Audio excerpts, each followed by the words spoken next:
Hi, today we have the privilege of having Dr. Aanchal, who has over 14 years of experience as a pain treatment specialist, working in India as well as abroad. Welcome to the show.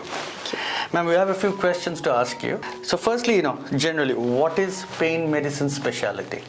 So, pain medicine specialty, it is a very well established specialty abroad in all developed countries. But India के लिए ये specialty बिल्कुल new है. So, what pain medicine specialty is, when you come to a pain physician, then whatever pain you are having, हम लोग उसका cause figure out करने का कोशिश करते हैं कि particular pain का cause क्या है. And rather than just depending on painkillers, there are certain procedures pain physician do so that जो cause निकला है pain का, we can get rid of that pain cause as well, so pain will automatically go away. So ma'am, किस तरह के diseases are treated by a pain specialist? So जो diseases होते हैं, it's a very broad, diverse group of diseases which are treated by pain specialty pain physicians. जो neuralgias हैं, जैसे head to toe, trigeminal neuralgias हैं, head and neck में, chest में, chronic abdominal pains जो long term abdominal pain रहते हैं लेकिन उसका कोई cause figure out नहीं होता, and then disc pain, spine pain, या फिर फीट में क्रॉनिकली पेन रहता है, या फिर सर्जरी हो चुकी है लेकिन सर्जरी के बाद भी क्रॉनिकली पेन रह रहा है. तो किसी भी तरह का जो क्रॉनिक पेन है वो सब क्रॉनिक पेन से पेन फिजिशियन डील करते हैं. ये न्यूरोलॉजिस्ट और ऑर्थोपेडिक्स भी करते हैं. So how is it different what you do? So जो न्यूरोलॉजिस्ट और ऑर्थोपेडिशियंस हैं, जब आप उनके पास किसी भी पेन के लिए जाते हैं, जैसे फॉर एग्जांपल बैक पेन है, तो वो लोग ट्रीट करते हैं मेडिसिन देकर, या फिर दूसरा ऑप्शन रह जाता है अगर मेडिसिन हेल्प नहीं कर रहे तो सर्जरी, या फिर न्यूरोलॉजिस्ट के पास जाते हैं तो मेडिसिन के डोजेस हम बढ़ाते चले जाते हैं अनलेस आपको रिलीफ आए. तो प्रॉब्लम ये होती है कि मेडिसिन जो हैं उनसे कुछ साइड इफ़ेक्ट्स हो सकते हैं, या फिर मेडिसिन स्टार्टिंग में तो काम कर रही हैं लेकिन फिर बाद में काम नहीं करती. सबने ये एक्सपीरियंस किया होगा कि अर्ली स्टेज में मेडिसिन हेल्प कर रही थी लेकिन फिर वो हेल्प करना बंद कर दिया उसने, या फिर एंड स्टेज में आपको बोल दिया गया कि अब मेडिसिन काम नहीं कर रहे तो आप सर्जरी करा लीजिए. तो और फिर कुछ बीमारियां ऐसी होती हैं कि जिनका सर्जरी से इलाज पॉसिबल ही नहीं होता, जैसे कि मैंने बोला क्रॉनिक पोस्ट ऑपरेटिव पेन, जैसे सर्जरी हुई आपकी इंग्वाइनल हर्निया की और उसका पेन जा ही नहीं रहा है उसके बाद, तो उसमें सर्जरी पॉसिबल नहीं है और आप पेन किलर्स कब तक खा सकते हैं. तो ऐसे केस में पेन फिजिशियंस कुछ सर्टेन इंटरवेंशन करते हैं. There are certain injections, there are certain procedures जिसकी हम लोग बात करेंगे अभी आगे. तो विद दी सर्टेन प्रोसीजर्स जो कॉज है पेन का, जैसे फॉर एग्जांपल पेन का कॉज नस सूजना था, तो अगर हमने उस नस सूजन को उस इंजेक्शन से ठीक कर दिया तो फिर ना मेडिसिन खाने की ज़रूरत है ना सर्जरी की नौबत है. तो this is what pain physicians do differently. Thank you. So, ma'am, there's another acronym which is very going on trending. It's PRP. Right. और PRP therapy क्या होता है? So PRP therapy, other name is regenerative therapy, miracle therapy, बहुत सारे नामों से ये आ रही है, but actually what it is a platelet rich plasma. अगर हम इसको abbreviate करें तो PRP is a short form for platelet rich plasma. इसमें आप ही का पेशेंट का ही ब्लड लेकर हम लोग एक स्पेशल मशीन में डालते हैं जिसे हम सेंट्रीफ्यूज मशीन कहते हैं. It is run at specific settings. उस सेटिंग्स में क्या रहता है कि ब्लड आपका नीचे बैठ जाता है विद ल्यूकोसाइट एज वेल, और जो ऊपर पीला खून रह जाता है वो प्लेटलेट से भरा हुआ होता है. तो उस पर्टिकुलर प्लाज्मा को जब हम इंजेक्ट करते हैं ऐसी जगह पे जो नॉन हीलिंग बन चुकी है, जो अपने आप से हील नहीं कर सकती, तो जब हम ऐसी जगह पे इंजेक्ट करते हैं तो ये जगह रीजनरेट होकर दोबारा से हीलिंग प्रोसेस में आ जाती है, एंड देन बॉडी खुद उसको हेल्प करती है हील करने में. तो जो क्रॉनिकली पेन रह गया था, क्रॉनिकली डीजनरेटेड एरिया रह गया था, तो वो एक्चुअली हम लोग नेचुरल प्रोसेस से उसको हील करने का कोशिश कर रहे हैं. This is what PRP therapy is. What are the other diseases जो PRP therapy द्वारा treat कर सकते हो? सो पीआरपी थेरेपी से बहुत सारे डिजीज़ेस का एक्चुअली क्योर वर्ड में अगर यूज़ करूँ तो गलत नहीं होगा, because actually it completely eliminates the cause of the pain. जैसे कि हमारा एल्बो पेन है, टेनिस एल्बो सुना होगा लोगों ने, गोल्फर्स एल्बो है, फीट पेन है, एक्लीज टेंडिनोपैथी है, प्लांटर fasciitis है। इनका तो एक्चुअली पूरा वन टाइम इंजेक्शन या at the most second setting से completely these pain go away, because जो सूजन है उसमें उसी का वो टेक केयर कर लेता है। एंड देन जो लेटेस्ट अभी यूज़ हो रहा है पीआरपी का for in pen medicine branches, knee osteoarthritis. तो नी ऑस्टियोआर्थराइटिस में क्या होता है, एक्चुअली पैथोलॉजी है आपका जो कार्टिलेज है जिससे कि फ्लूइड बनता है नी में, जो आपका ग्रीस जिसे आम भाषा में कहते हैं, वो कार्टिलेज का डीजेनरेशन शुरू हो जाता है नॉर्मल ऑस्टियोआर्थराइटिस प्रोसेस में। लेकिन जब हम पीआरपी थेरेपी इंजेक्ट करते हैं, क्योंकि पीआरपी थेरेपी रीजेनरेशन करती है, तो वही आर्टिकुलर कार्टिलेज जो आपका पतला होता जा रहा है, थिंड आउट होता जा रहा है, उसी को वो रीजेनरेट करके नॉर्मल साइज एंड शेप में बनाती है। एंड जब आप अर्ली स्टेजेस में इसका ट्रीटमेंट कराते हैं, क्योंकि सिवियर ऑस्टियोआर्थराइटिस में पीआरपी थेरेपी पॉसिबल नहीं है, लेकिन अब जब माइल्ड टू मॉडरेट, जब आपका अलाइनमेंट बिल्कुल ठीक है लेकिन सिर्फ आर्टिकुलर कार्टिलेज का डीजेनरेशन है, उसमें जब आप कराते हैं तो आपका नॉर्मल कार्टिलेज बनने की वजह से आपको नी रिप्लेसमेंट की ज़रूरत नहीं रह जाती। बस डेफिनेटली पीआरपी थेरेपी के साथ आपको रिहैबिलिटेशन, कुछ एक्सरसाइजेज जो आपके साथ लिए सेफ हैं वो करनी बहुत ज़रूरी है। तो पीआरपी थेरेपी आजकल लेटेस्ट थेरेपी है जो बहुत सारे डिजीजेज जिनका ट्रीटमेंट सिर्फ स्टेरॉयड इंजेक्शन रह गया था, उसमें ये एकदम मिरेकल की तरह काम करती है। और एक एब्रिविएशन है RFA थेरेपी, वो क्या है? सो RFA थेरेपी होती है रेडियो फ्रीक्वेंसी एब्लेशन।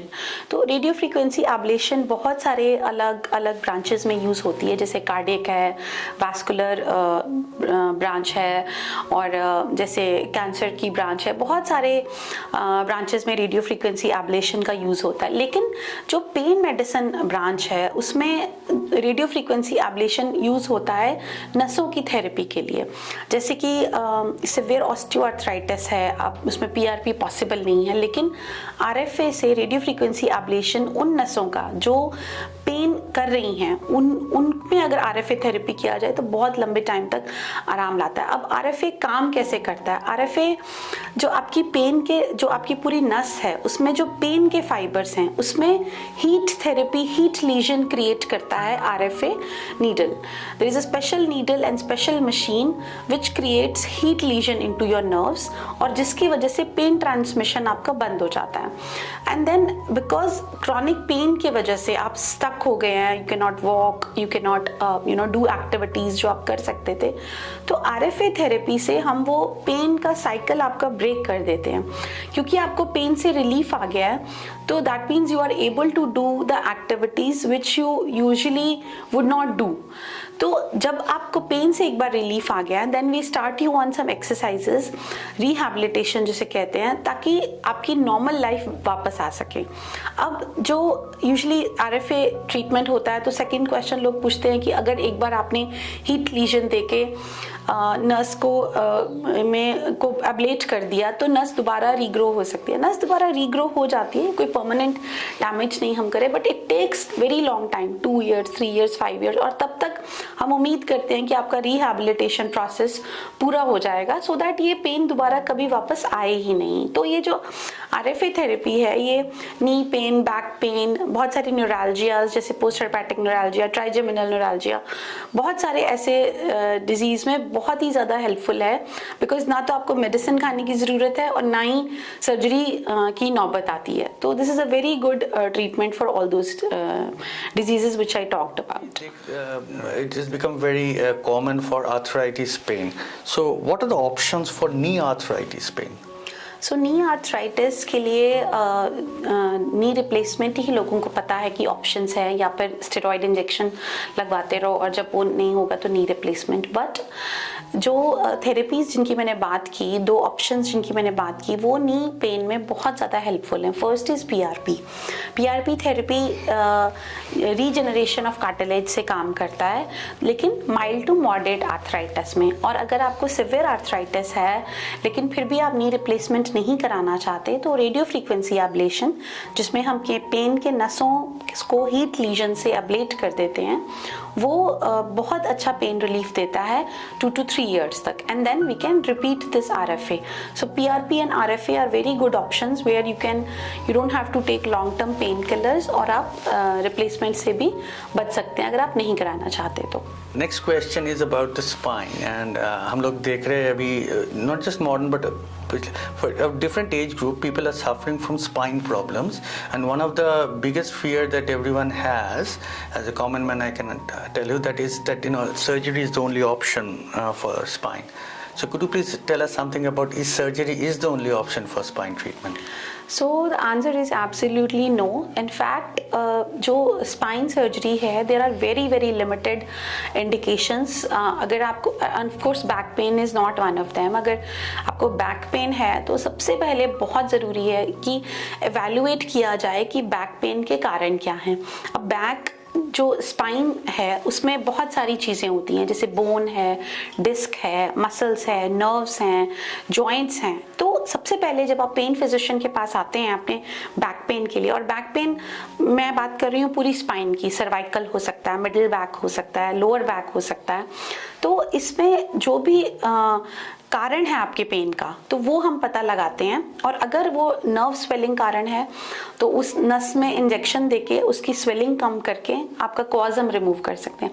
अगर जॉइंट की सूजन कारण है पेन का तो उन जॉइंट्स में इंजेक्शंस जिनमें एक RFA ट्रीटमेंट भी पॉसिबिलिटी होती है वो कर सकते हैं. या फिर अगर आपके हड्डियां कमज़ोर होने की वजह से, कई बार ऐसा होता है कि जो हड्डियों में फ्रैक्चर हो जाते हैं, अगर सिंगल वर्टेब्रल बॉडी फ्रैक्चर्स हैं तो उसमें डिफरेंट सेट ऑफ ट्रीटमेंट होता है जिसमें हड्डियों को मजबूत करने की ज़रूरत होती है. तो बहुत सारे ऐसे कॉजेज़ होते हैं जिसमें बिना सर्जरी के आप बिल्कुल बैक पेन से ठीक हो सकते हैं. लेकिन हाँ, कुछ ऐसे इंडिकेशंस हैं जैसे कि आपका पैर एकदम चल नहीं रहे, पैर सडनली वीक हो गए हैं, आपको यूरिन का पता नहीं चल रहा है, या फिर बाउल ब्लैडर कंट्रोल लूज हो गया है, तो ऐसे बहुत ही फ्यू इंडिकेशंस हैं जिसमें सर्जरी की ज़रूरत होती है. अदरवाइज बैक पेन को बिना सर्जरी के बहुत आराम से ठीक किया जा सकता है. One key question that we get to hear, especially from cancer patients, it's like they give up, that they have to live in pain. आप कोई एडवाइस दे सकते कि do they have to live in pain or is there a treatment for it? Absolutely, there is a treatment. So cancer pain is like a very broad term, but cancer में भी pen के बहुत सारे causes होते हैं. Cancer itself, cancer का spread होना आसपास हड्डियों में, नर्व्स में, या फिर कीमोथेरेपी रिलेटेड साइड इफ़ेक्ट्स या रेडियोथेरेपी रिलेटेड साइड इफ़ेक्ट्स. तो ये जब आप पेन फिजिशियन के पास आते हैं तो दे फिगर आउट कि कैंसर पेन, आपका कैंसर कौन सी स्टेज पर है, और अगर आपको पेन हो रहा है तो वो कैंसर की वजह से है या उसके स्प्रेड की वजह से है या फिर उसका मेडिसिन रिलेटेड साइड इफ़ेक्ट्स की वजह से है. तो जो आपका कॉज है ट्रीटमेंट का, आपको मेडिसिन और ट्रीटमेंट भी उसी हिसाब से दिया जाता है. और even if it's at very last stage, cancer pain का ट्रीटमेंट बिल्कुल पॉसिबल है, और even in the last stage you don't have to live in pain. Could you please tell me, finally just summarize, for general public, any advice that you would like to give? Absolutely. So I want to tell everyone कि pain physicians, pain medicine एक बहुत ही established specialty है, और आपको किसी भी तरह का पेन है, चाहे वो कितना ही लंबा है, आप उसका क्योर की एक पॉसिबिलिटी हो सकती है. उसके लिए आप अपने आसपास किसी भी पेन फिजिशियन के पास जा सकते हैं. और अर्ली असेसमेंट, आप अपने जनरल पेन को इग्नोर मत कीजिए. पेन एक इंडिकेशन है सिर्फ बॉडी में कि कुछ शायद अंदर गलत है. अगर पेन आपका एक्यूट है, जैसे गिरने की वजह से या एक्यूटली स्पैज़म आ गया, तो उसको 2-4 दिन में चले जाना चाहिए. If it's 10 days, 2 weeks, 3 weeks pain जा नहीं रहा है तो that means something is wrong inside. तो get that evaluated as early as possible. and अगर आपको मेडिसिन खाते खाते टाइम हो गया है 2 weeks, 4 weeks या month, 2 month, and you cannot take painkillers more than that, because सबको पता है pain killers takes its own toll on the body. और मोर ओवर पेन किलर से हम कारण नहीं रिमूव कर रहे पेन का, तो पेन का कारण इवेल्युएट होना और उसका कारण का रिमूव होना बहुत ज़रूरी है, जो कि पेन मेडिसिन स्पेशलिटी का एक्चुअली इंटेग्रल पार्ट है. उसको कॉज को डायग्नोज करना और उसको रिमूव करना. तो get your pain evaluated as early as possible, cure भी पॉसिबल है. और even if it's a cancer pain, you know, pain medicine जो स्पेशलिटी है वो कैंसर पेन के साथ भी डील करता है. बहुत सारे मेरे मरीज जो कैंसर पेन के साथ जूझ रहे थे अपनी थेरेपी के ड्यूरिंग या फिर थेरेपी के बाद, या फिर जिनको कोई थेरेपी पॉसिबल ही नहीं है, तो even if it's a last stage of cancer, आपको पेन में बिल्कुल रहने की ज़रूरत नहीं है. इवन कैंसर पेन का भी ट्रीटमेंट पॉसिबल है. आजकल इतना लेटेस्ट थेरेपीज आ गई हैं. तो pain medicine is not just any injections, it's finding out the cause, removing that cause, and if cause removal is not possible like in cancer, then also pain completely pain को manage करना possible है. Right. Thank you, ma'am. Thank Thanks you. for your time. Thank you.